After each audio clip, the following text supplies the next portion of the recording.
বাংলাদেশে জাতীয় সঙ্গীত বাতিল চাই, এমন মন্তব্য করেছেন প্রবাসী সাংবাদিক ও ইউটিউবার ইলিয়াস হোসেন। কারণ হিসেবে তিনি জানিয়েছেন, একজন হিন্দু লেখক লিখেছেন এই জন্য নয়, বরং একজন বাংলাদেশ বিরোধী লেখক লিখেছেন, এজন্যই জাতীয় সঙ্গীত বাতিল চান তিনি।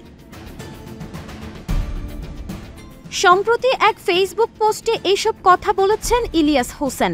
বিগত বেশ কিছুদিন ধরেই বাংলাদেশের জাতীয় সঙ্গীত নিয়ে ফেসবুকে নানা রকম মন্তব্য করে আসছিলেন তিনি। এর আগের এক পোস্টে তিনি লিখেছেন, বাংলা নয়, জাতীয় সঙ্গীত হতে হবে বাংলাদেশকে নিয়ে। বঙ্গভঙ্গ হয়ে গেছে, এখন এটা বাংলাদেশ। তিনি আরো বলেছেন, যদি হিন্দুদের দেবদেবী পূজা করতে না চান তাহলে যেসব জায়গায় এখনো জাতীয় সঙ্গীত গাওয়া হচ্ছে সেটা বন্ধ করুন। তার এসব মন্তব্যের প্রেক্ষিতে সামাজিক যোগাযোগ মাধ্যমে নানা তর্ক বিতর্ক ও সমালোচনার সৃষ্টি হয়েছে। অনেকে তার সাথে সহমত পোষণ করলেও বেশিরভাগই তার মন্তব্যের তীব্র প্রতিবাদ জানিয়েছেন।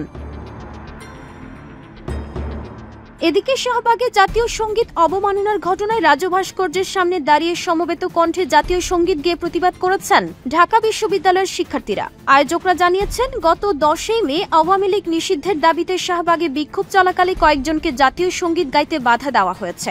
এরই প্রতিবাদে তারা সমবেত কণ্ঠে জাতীয় সঙ্গীত গাওয়ার আয়োজন করেছেন। এছাড়া চট্টগ্রাম বিশ্ববিদ্যালয় সহ দেশের অন্যান্য বিশ্ববিদ্যালয় ক্যাম্পাসগুলোতেও একই প্রতিবাদ জানাতে দেখা যায় শিক্ষার্থীদের। এই ঘটনা নিয়ে কটাক্ষ করেও ফেসবুকে পোস্ট দিয়েছেন সাংবাদিক ইলিয়াস।